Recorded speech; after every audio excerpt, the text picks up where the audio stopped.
마태복음 17장 1절에서 8절 말씀 찾으신 줄 알고 제가 읽겠습니다.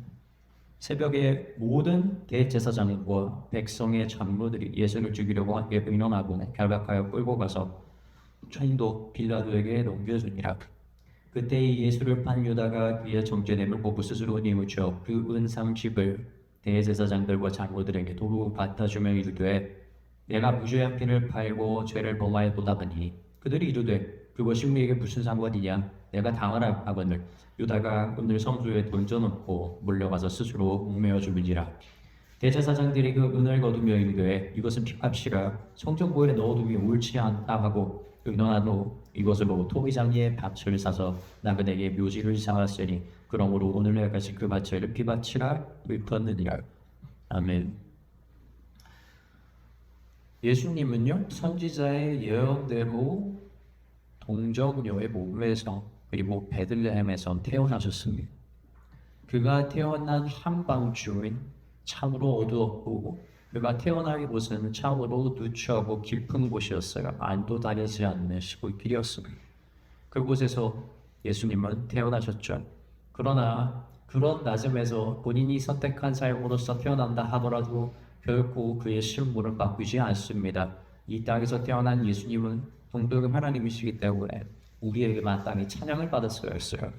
그래서 하나님께서는 그 예수님의 모심을 보고 그 주변에 있는 동방 박사들을 시켜서 그를 경배하며 찬양하게 했고 심지어 저 먼 땅에 떨어져 있는 동방 박사들마저 그를 찾아와서 향유와 몰약을 드리면서 금을 드리면서 우리 예수님을 경배했죠. 조용한 밤인 듯했으나 사실은 우리 예수님을 찬양하는 곳으로서 가득했던 소동한 밤이었습니다. 뿐만 아니라 예수님은 어릴 때도 그 가르침으로 많은 지혜자들이 놀라게 했죠. 예수님은 키가 자라고 성장을 하면서 사람들에게 점점 더 많은 사랑을 받아갔습니다. 그리고 그가 나이가 30이 되었을 때 그는 본격적으로 공생의 사역을 시작하셨고 제자들을 모았습니다. 많은 사람들이 그를 선지자 혹은 메시아라고 부르면서 쫓았습니다. 그 이유가 무엇입니까? 예수님은 진실로 놀라운 분이었거든요. 그의 가르침뿐만 아니라 그가 행하는 그 기적들은요 이전에는 어디서도 볼 수 없었던 것들이었어요. 예수님은 눈먼 자를 눈뜨게 했고 날 때부터 병자인 자를 일으켰으며 심지어 죽은 자를 살리기도 하시고 귀신 든 자를에게서 귀신을 내어쫓는 능력들을 보여주었습니다. 사람들이 이것을 보고 예수님을 안 쫓아갈 수가 없었겠죠. 제자들도 마찬가지입니다. 바로 말에 따르기도 했지만 예수님이 보여주는 그 능력은 너무 컸어요. 예수님이 시키는 대로 그물을 던졌더니 물고기가 배가 가라앉을 만큼 잡혔죠. 그때 당시에는 물고기가 한 마리도 잡히지 않았던 때였거든요. 예수님의 능력은 그러했습니다. 과연 인간이 거부할 수 있는 종류의 능력이 아니었어요. 그리고 사람들은 알게 된 겁니다. 이것이 하나님의 아들이 아니고서는 할 수 있는 능력이 아니다. 그래서 결국 이 모든 일들은 어떤 일을 행했습니까? 예수님을 가장 유망하고 높은 무대에 세우는 계기가 되었습니다. 그런데 그 무대가 잘 마련되었음에도 불구하고 예수님은 스스로 그 무대에 오르지 않았어요. 사실 그 무대는 무엇이냐? 많은 사람들의 기대가 만들어낸 무대일 겁니다. 예수님을 왕으로 삼고자 했던 것이죠. 그러나 예수님은 이 땅에 그런 임금이 되기 위해 온 것이 아니었습니다. 그분은 우리를 섬기기 위해서, 우리를 살리기 위해서 오신 분이었죠. 무대에 예수님이 오르지 않자 사람들이 빠르게 태도를 바꿉니다. 예수님을 따랐던 사람들은 모두 예수님을 떠났고 심지어 그들 중에서는 예수님을 핍박하는 자로 변하기도 하였죠. 오늘 본문에 등장하는 이 가룟 유다 가장 대표적인 이러한 기회주의자입니다. 언제는 자신에게 득이 될 만하면 쫓아가고 자신에게 득이 되지 않으면 버리는 자죠. 그가 왜 예수님을 쫓았겠습니까? 예수님으로 돈이 되니까 쫓아간 거예요.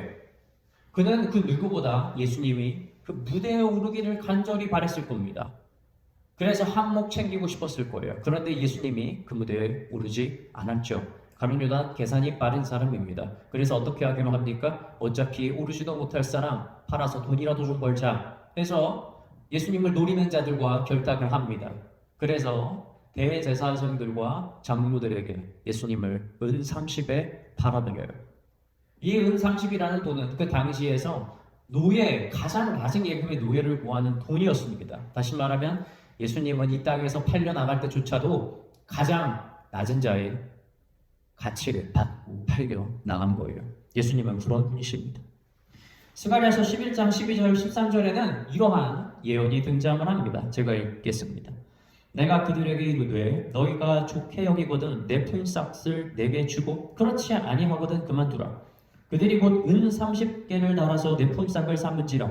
여호와께서 이르시되 그들이 나를 헤아린 바 그 삭슬 토기장이에게 던지라 하시기로 내가 곧 그 30개를 여호와의 전에서 토기장이에게 던지고. 이 스가랴의 예언이 그대로 이어지게 됩니다. 예수님의 몸값이 30에 팔려 나가게 되었고 그 은 30은 다시 어떻게 됩니까? 다시 이 산전으로 돌아오게 되었는데 그 은으로 인해서 토기장에 밭이 팔려 나가게 되었죠. 이 일이 예언대로 이루어진 것입니다. 저는 오늘 이 본문을 통해서 보고 싶은 것이 있어요. 가룟 유다는 왜 자신이 받은 30을 은 30을 다시 돌려주었을까? 오늘 본문의 3절과 4절 말씀을 다시 한번 읽어보겠습니다. 그때에 예수를 판 유다가 그의 정죄됨을 보고 스스로 뉘우쳐 그 은 30을 대제사장들과 장로들에게 도로 갖다 주며 이르되 내가 무죄한 피를 팔고 죄를 범하였도다.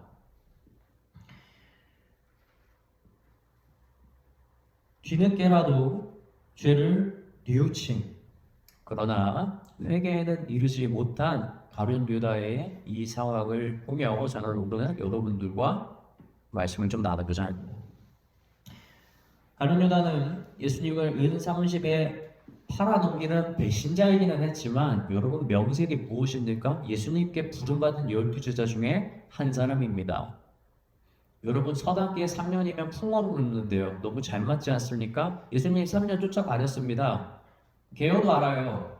다시 말하면 죄인이어도 아는 겁니다. 뭐랍니까? 천국의 비밀이 무엇인가? 구원이라는 것이 무엇인가를 알 수 있는 겁니다. 여러분 가룟 유다는요 적어도 지식은 있는 사람이었어요. 그러니까 이 사람은 이런 사람입니다. 천국에 소망은 없어요. 그런데 천국에 대한 지식은 있는 사람인 겁니다. 이러한 사람은 결국 말씀이 그 안에서 움직여서 살기도 하죠. 여러분 그래서 말씀이 되게 중요한 겁니다. 내 의지랑 상관없이 내가 알잖아요. 그럼 언젠간 그것이 나를 다시 돌이킬 수 있는 기회로 찾아오기도 한다는 것을 여러분 알아야 합니다. 그런데 문제는 무엇이냐? 이 가룟 유다는요 회개를 하지 않았어요. 그냥 거기에서 멈춘 겁니다. 그래서 이 가룟 유다가 뭐가 찾아온 겁니까? 그 죄책감으로 인해서 후회가 되게 찾아온 거예요. 그래서 그 은 30을 가지고 다시 자기가 만났던 대제사장들과 장로들을 찾아가서 그 돈을 돌려준 겁니다. 그런데 분명히 같은 편이라고 생각했던 이 대제사장들과 장로들이 반응이 어떻습니까? 너 본문 말씀 다시 한번 읽어볼까요? 이렇게 얘기하죠. 우리에게 그것이 무슨 상관이냐? 네가 당하라. 이게 뭐예요? 성 긋는 겁니다. 뭐 어쩌라고 이 말인 거예요. 가룟 유다가 예수님을 이용하지 않았으니까 돈을 벌어서 이용 수단이었죠. 근데 여러분 똑같아요. 대제사장들과 장로들도 가룟 유다를 한 번 이용하고 버리는 겁니다. 여기에는 어떠한 인정도 없어요. 가룟 유다를 책임져 주는 사람은 아무도 없는 것입니다. 범죄를 저지른 아담과 하와 이야기에서 여러분 뱀이 얼마나 많이 나오나요? 딱 한 번 나옵니다. 딱 한 번. 언제입니까? 야 이거 한번 먹어봐라는 것이죠. 아담 편에 선 것처럼 얘기를 하거든요, 뱀이. 그리고 아담에 대해서 되게 생각해 주는 것처럼 이야기를 해요. 그리고 아담을 유혹하는 거예요. 여러분 아담이 사과를 먹습니다. 사과라고 할 수 없겠죠. 선악을 알게 하는 나무의 실과를 먹었어요. 그리고 그 뒤로 이 뱀은 등장하지 않습니다. 여러분 이 마귀가 하는 일을 여러분 잘 아셔야 돼요. 이것이 마귀의 속성인데요. 여러분에게 같은 편의 모습으로 드러나지만 이 마귀가 하고자 하는 목적은 딱 하나입니다. 뭔지 아세요? 계약서에 서명만 받으면 끝이에요. 여러분에게 그 계약서를 들고 가는 겁니다. 마귀가. 그래서 여러분이 계약서에 서명을 탁 하고 돌아서요. 그때는 뭐예요? 내가 은삼식을 얻은 것으로 기뻐하는 마음이 순간적으로 찾아오지만 여러분 곧 알게 됩니다. 말씀은 지식 있는 사람은 알아요. 이것이 올무였다라는 사실을 깨닫게 되죠. 여러분 그럴 때 다시 여러분이 마귀를 찾아간다면 마귀가 여러분들에게 뭐라고 할까요? 이렇게 얘기합니다. 그래서 어쩌라고? 마귀는 절대 무서운 모습으로 여러분에게 나타나지 않습니다. 만약 여러분들은 그리고 신학인들은 자기한테 어려운 일이 생기면 마귀가 어떠한 일을 저지른다고 믿기 마련이에요. 그래서 항상 되게 못되게 생각하잖아요. 아니 전혀 그렇지 않습니다. 그들은요 자기들이 가 보내고 싶은 그 길목에 딱 서서 그 길목을 아주 멋지게 치장해놓고 그 앞에 정장을 딱 빼려있고 웃으면서 여러분을 맞이합니다. 여기 와보세요. 여기 아주 좋은 곳이 있습니다. 그러고 우리가 어떻게 되는 겁니까? 성경이 정확하게 얘기하죠. 하나님은 누구도 시험하지 않는데 우리가 시험에 빠지는 이유가 무엇이에요? 스스로 마음의 미혹됨이라고 했어요. 마귀가 하는 일은 마음의 공격입니다. 무엇이에요? 우리가 스스로 그걸 좋아해서 찾아오게 만드는 거예요. 그래서 마귀는 아주 좋은 말문구를 갖다 받습니다. 다른 유다의 경우는 무엇이었죠? 웬 30을 드리겠습니다. 이거였던 거예요. 계약서의 가장 머리에 이게 써 있는 거예요. 그 결혼을 자꾸 가져가는 거죠.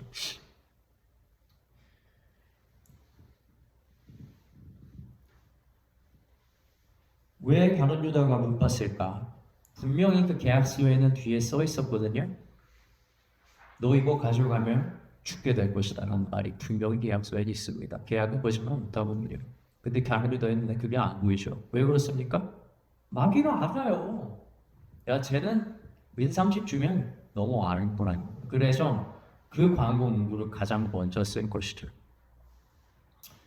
사랑하는 성도 여러분, 계약서 정말 잘 읽어봐야 되는 거예요. 여기까지는. 세상에 여러분들에게 광고하는 것들 있잖아요. 그 광고 다 뭘 줄 아십니까? 여러분들 좋으라고 하는 거 아닙니다. 여러분들을 통해서 돈을 벌려고 하는 거죠. 그래서 법을 어기지 않는 안에서 어떻게 합니까? 가장 여러분들의 마음을 끌 수 있는 문구나 장면들을 보여주는 겁니다. 그리고 여러분을 데려가는 것이죠. 마귀도 이러한 전략을 우리에게 동일하게 사용하고 있는 것이죠. 다행인 건 여러분 우리는 이미 말씀을 통해서 공청계약에 대한 법을 잘 알고 있습니다. 그래서 이 계약서 내에서 가장 중요한 부분들을 훑어낼 수 있어요. 그럼 우리가 해야 될 일은 뭡니까? 우리에게 찾아온 마귀가 계약서를 들고 왔을 때 불공정한 것을 확인을 해서 얘를 내어쫓아야 되는 거예요. 내가 이 선택을 했을 때 내가 생명을 잃는다는 사실을 알고 문전박대해야 되는 것이 바로 우리의 일인 겁니다. 그러기 위해서 여러분 우리가 가장 먼저 해야 될 일이 먼저 무엇이냐면 여러분 소망이 하늘에 있어야 됩니다. 이게 왜 그런지 조금 자세히 말씀을 드릴게요. 유다가 왜 넘어졌죠? 계약서를 자세히 못 본 이유가 무엇입니까? 은30이라는 말 때문에 그런 거예요. 내가 그 돈을 너무 사랑을 하니까 안 보이죠. 여러분 롯도 마찬가지 아니었습니까? 롯에게 그 광고 문구 하나가 뭐였는 줄 아세요? 적과 꿀이 흐르는 바로 이 소돔과 고모라의 땅으로 오십시오 라고 했어요. 아니 선택만 하면 돼요. 아니 우리나라 지금으로 따지자면 여러분 너가 지금 이 세상에 있는 아파트 중에서 원하는 거 하나 골라 들어오라 이런 거예요. 롯이 그러면 뭘 고르겠어요? 당연히 제일 좋은 거 고르지 않겠어? 제일 비싸 보이는 거? 그렇게 한 거예요. 그런데 그 계약서 뒤에 써 있었거든요. 얼마 뒤면 이 도시 멸망합니다. 안 보이죠? 왜? 롯은 지긋지긋했거든. 용의 생활이. 정착해서 정말 성공해서 조각 부르는 땅에서 성공하고 싶은 거예요. 그 마음이 있으니까 마귀가 그거 보여준 거 아니겠습니까? 다 알아요. 여러분 마귀 계약서가 그렇게 만만하진 않죠. 그 광고가 얼마나 이랬는지 모릅니다. 그 한 줄이 우리를 끌고 가는 겁니다. 생명의 길에서 더 멋져 보이고 더 좋아 보이는 대로 치장을 해서 우리에게 멋진 모습으로 나타나서 계약서를 딱 보여주는데 활망하죠. 활망하죠. 요즘 사회적 문제가 되고 있는 게 있죠. 무엇이냐면 보이스피싱입니다. 너무나 다들 잘 알고 있을 겁니다. 이게 어떻게 하냐면 이 사람들을 유혹하거든. 뭘로 유혹합니까? 여러분이 얼마의 돈을 투자하면 더 많은 돈을 벌 수 있습니다. 여러분이 이 일을 하면 엄청난 수익을 벌 수가 있어요. 여러분이 여기에 투자를 해보세요. 금방 부자됩니다. 가끔 전화가 올 때도 있고요. 가끔 문자가 올 때도 있어요. 여러분 보이스피싱인 걸 모를까요? 저 보고 바로 압니다. 전화 받고 검사입니다 하고 바로 끊어요. 검사가 왜 전화해 나한테? 여러분 사실은요, 일반적으로 사람들은요, 자기에게 누군가 이렇게 연락이 와서 이런 제안을 하잖아요. 보이스피싱을 거의 다 알아차립니다. 그런데 놀라운 건요, 한 해에 이 보이스피싱으로 피해를 받는 사람들이 수만 명에 이르고요. 2025년 기준으로 피해 금액이 약 6천억 이상이라고 하는데 어마어마한 시장 아닙니까? 어떻게 이렇게 됐어요? 그러면 이렇게 생각하기 쉽지 않아요. 아니 이게 당하는 사람들이 되게 어리석어 보이잖아요. 그런데 실제 통계가 말해주는 건 뭔지 알아요? 아니라는 거예요. 사람들이 여러분 어리석지 않습니다. 사람들이 지식이 부족하지도 않습니다. 그런데 왜 이 사람들이 보이스피싱에 계속해서 반복해서 접습니까? 여러분 그 사람들이 어리석어서가 아니라 사실은 대부분은 더 간절하기 때문이에요. 코로나19 때 대출 관련한 상기가 되게 많았죠. 왜 그렇습니까? 장사를 못하니까 당장 생계비가 없는 거예요. 말도 안 되는 제안처럼 보이지만 이것이 그래도 만약에 진짜라면 그 신랑 같은 희망하기를 가시는 그걸 붙드는 거예요. 여러분 이 사람들은요 그런 희망을 가지고 하는 겁니다. 내가 사회에서 뭘 해도 실패를 하니까 마지막에 한 번이라도 이렇게 성공을 해서 좀 어떻게든 사람들에게 잘 보이고 싶다라는 그런 간절하게 많으면 많을수록 여러분 보이지 않아요. 그 계약서 이면에 뒤에 거짓이라고 하는 것이 존재하는 것이 보이지 않는다고요. 그래서 광고 문구에 쏟는 겁니다. 근데 여러분 이건 믿음의 신앙에서도 마찬가지입니다. 우리의 소망이요 여러분 세상을 사랑하는데 어느 정도 임계점을 넘어서잖아요. 여러분 안 보여요. 나에게 찾아오게 망명이 안 보인다 이거라.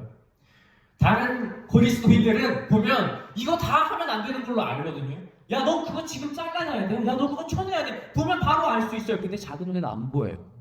왠지 아십니까? 세상을 사랑하고 너무 간절합니다.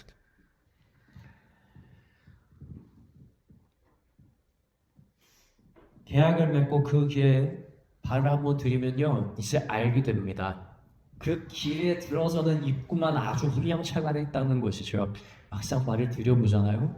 아나가 그게 날 죽게 하고 올 거였다는 거예요. 그리고 여러분이 그 길을 빠져나가기 위해서 아무리 밟아쳐도 여러분 마귀는 여러분 앞에 나타나지 않습니까? 그리고 그 마귀를 쳐놨다 하더라도 그 마귀는 여러분에게 이렇게 얘기합니다. 어쩌고 혹시 이 가룟유다처럼 사방의 길에 들어서게 되었습니까? 그러나 걱정하지 마십시오. 여러분 계약서 끝까지 다 읽어서 마지막에 도장 찍은 결정권자 이름을 오늘 놀라고 될 겁니다. 그게 누구니까? 바로 하느님입니다. 욥기를 보면 사실 알 수 있죠. 마귀는요 실적이에요. 누군가를 넘어뜨리고 죽여야 돼. 그게 자기 실적이에요. 그러니까 하나님 찾아가서 얘기하는 겁니다. 욥한테 계약 하나 걸려고 하는 거예요. 하나님 내가 얘 넘어뜨리고자 한다. 하나님이요 마귀를 없애거나 내쫓지 않습니다. 하나님 결정해 주시오. 다만 뭘 해라? 생명은 건들지 마라. 이게 법인 거예요. 아까 회사를 예를 들었지만 마귀가요 계약서 내용을 바꿀 수는 있거든요. 그런데 본질을 건드리지 못해요. 이게 무슨 말이냐면 하나님이 정한 법 안에서 마귀가 그 안에서 문구를 크게 만들거나 작게 만들거나 위치를 바꾸는 것 정도는 할 수 있는 거예요. 그거는 마귀가 해요.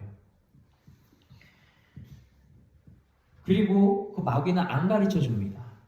이 결정권자가 누구인지, 그리고 이것을 이 불공정한 계약을 하나님이 모두 없게 해줄 거라는 사실을 마귀는 가르쳐 주지 않죠. 왜냐하면 그 내용은 또 우리가 찾기 힘들어요. 저 구석 가장 작은 글씨로 써있기 때문이죠. 마치 뱀이 아담을 유혹하면서 이렇게 얘기한 것과 비슷합니다. 저 선악을 알게 하는 나무의 실과를 먹으면 어떻게 된다고 합니까? 죽을까 하더라라고 하죠. 교묘하지 않습니까? 하나님 죽는다고 했거든요. 그런데 죽을 가능성에 대해서만 언급을 하는 겁니다. 이 정도 수정을 하는 거예요, 마귀는. 어떻게 해서든지 여러분이 그 나쁜, 그 사망에 이르는 계약을 하도록 그 매력적인 문구들을 앞으로 써서 반복을 하는 일들을 이 마귀가 하고 있다는 것이지요. 그러나 우리는 말씀으로 이를 분별하고 이 문제를 해결해 줄 수 있는 유일한 결정권자를 찾아갈 수가 있습니다. 보이스피싱 당한 사람이 억울하다고 해서 보이스피싱하고 다시 찾아가면 여러분 어떻게 되는 줄 아십니까? 이렇게 얘기한다고 해요. 그러면 이 돈을 빼는데 더 큰 돈이 필요하니까 그 돈을 넣어주면 이 돈을 빼주겠다는 겁니다. 여러분 본질이 바뀌어요? 이 보이스피싱범이 사기를 당한 사람을 안타깝게 여겨서 이 일을 해결해주기 위해 노력을 합니까? 그 노력조차도 사실은 무엇이에요? 이 사람을 더 빼앗기 위한 노력인 거예요. 여러분 우리가 잘못된 선택을 했을 때 여러분 우리가 그것을 회개하는 데가 이루어야 되는 거지 여러분 다시 마귀를 찾아가는 것은 아무런 의미가 없는 거예요. 지금 가룟 유다가 누굴 찾아갔습니까? 자기의 죄를 찾았고 정죄를 한번 찾았어요. 그러면 예수님을 찾아갔어야죠. 십자가에 달린 예수님의 바지판이라도 붙들려고 쫓아갔었어야지. 아니면 제자들이라도 쫓아가든가. 그때 누굴 찾아갑니까? 한때 자기한테 그 돈을 계약을 맺어줬던 자기 편이라고 생각했던 이 대제사장들과 장로들 찾아간 거예요. 그들이 가룟 유다에게 해줄 게 뭐가 있어요? 이미 가룟 유다에게 돈을 다 얻었거든요. 그거 어떡합니까? 투명인만 취급하죠. 이전에는 안 그랬을 거예요. 네가 이것만 해줬다면 무엇이든지 해줄 것처럼 두 손을 빌면서 얘기했을 거예요. 가르쳐주다는 때는. 그래서 어떻게 됩니까? 목적 소액 취하니까 가룟 유다 아무것도 아니고 어쩌라고 네가 하면 쓰라 이렇게 얘기하고 있지 않습니까? 결국 그는 스스로 목을 매는 비관적인 선택을 내렸습니다. 말씀의 지식으로 자신의 죄를 깨닫는 것, 여러분 그것은 구원으로 가는 첫 번째 관문입니다. 너무나 중요한 것이죠. 죄인 것을 고백하는 것이 회개의 첫 단계이지 않습니까? 그러나 죄를 깨닫는 것에서 멈추면 그건 그냥 후회라고 그래요. 후회로 남는 겁니다. 절망뿐이에요. 여기서 멈춘 사람들이 인생이 제일 불쌍하지 않습니까? 왜 그래요? 아니 이 땅에서 살면서 후회 때문에 비관적인 삶을 살아요. 계속해서. 근데 죽었다고 구원을 받습니까? 아니죠. 영원히 죄에 묶여서 죄의 고통만을 가지고 살아가는 사람들이죠. 그러나 다른 유다와는 다르게 이 베드로는 어떻습니까? 비록 예수님을 부정하고 배신했지만 어떻게 합니까? 다시 예수님이 모습과 회개하죠. 그래서 베드로는 예수님의 위대한 제자가 될 수 있었던 거예요. 그는 닭이 울 때 자신의 죄를 깨닫는 곳에서 멈추지 않고 자신의 죄를 회개하고 돌이켜 제자의 삶을 살아갔습니다. 나중에 예수님께서 베드로에게 찾아와서 뭘 물어봅니까? 세 번 질문하죠. 네가 나를 사랑하느냐? 이 베드로가 너무 예수님 질문 좋지 않습니까? 세 번 자기가 부인했잖아요. 그때 세 번 기회를 다시 주면서 날 사랑한다는 고백을 하면서 뭘 하는 거예요? 야, 나랑 다시 친해지자. 우리 예전과 함께 같이 회복하자라는 걸 예수님이 직접 해준 거예요. 베드로가 그 자리에서 예수님과의 관계도 회복하고 자신의 회개를 완성하는 것으로서 결국 더 성숙한 예수님의 제자 그리스도인이 되었다는 사실 우리는 너무나 잘 알고 있습니다. 사람들이 보통 제자들 중에서 누구를 가장 좋아하냐라고 한다면 가장 많이 뽑히는 인물이 누군지 아십니까? 베드로예요. 요한일 것 같죠? 요한도 물론 그렇지만 많은 그리스도인들은 베드로를 좋아합니다. 요한은 정말 빈틈없는 사람이에요. 사실 그렇게 막 실수가 크지 않아요. 모두가 다 배반하고 떠났을 때조차도 예수님 곁에서 끝까지 곁을 지키는 그런 용기 있는 신앙의 사람이잖아요. 그럼에도 불구하고 왜 베드로 좋아합니까? 베드로가 얼마나 실수가 많았는데 솔직히 얘기할까요? 가룟 유다보다 베드로가 한 실수가 더 성경의 기록이 많이 되어 있어요. 베드로가 어떤 사람입니까? 예수님의 믿음을 고백을 해서 우리가 잘 기억을 하고 있는 주는 그리스도시요 살아계신 하나님의 아들이라는 고백을 하고 난 뒤에 어떻게 했어요? 예수님께서 십자가 못 박히신 것을 얘기하니까 예수님을 그 자리에서 혼내지 않습니까? 그래서 베드로는 어떤 말을 들은 제자입니까? 마귀란 말을 들었어요. 사탄아 내 앞에서 떠나라라는 얘기를 들었던 사람입니다. 굉장히 큰 구주람이죠. 그 베드로 나중에 물 위를 걷게 되었을 때도 어떡합니까? 의식으로서 물에 빠지는 사람이 있죠. 그리고 예수님 앞에서 아까도 이야기했던 것처럼 그를 3번 부인하면서 예수님을 버린 제자이지 않습니까? 여러분 그럼에도 불구하고 왜 베드로가 그렇게 우리에게 사랑스러운 제자입니까? 베드로입니까? 다시 돌아섰잖아요. 가장 실수가 많았지만 결국 끝까지 돌이키지 않았습니까? 저는 예수님도 베드로 정말 좋아했을 거라고 생각해요. 실수도 많고 혈기도 많은 사람이지만 안 거예요. 돌이킨다는 거예요. 이 베드로가 물론 베드로의 믿음의 고백 위에 세우시긴 했지만 이 반석 위에 예수님께서 교회를 세우고 이 천국의 열쇠를 그에게 허락해 줄 제자가 되지 않으십니까? 이처럼 은혜는 부족한 자들의 돌이킴에 있다라는 사실을 기억하시기 바랍니다. 말씀을 마치고자 합니다. 이 예수님의 십자가는 우리의 모든 계약서를 사망에서 생명으로 옮겨놓은 역사적 자리입니다. 모든 인간은 생명으로 시작해서 죽음으로 끝나게 되었는데 그 마침표를 다시 생명으로 돌이킨 놀라운 자리인 것이죠. 가룟유다처럼 후회로 죽음의 삶을 맞춰야 하는 인생에서 베드로처럼 회개로 생명을 얻는 새로운 삶을 얻게 된 것입니다. 이번 주는 고난주간입니다.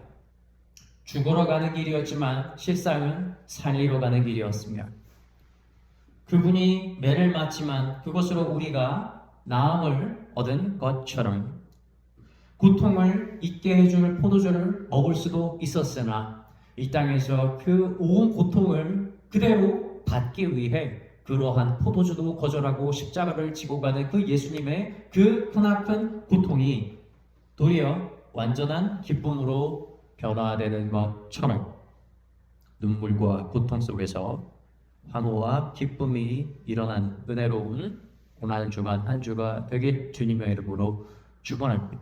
기도하겠습니다.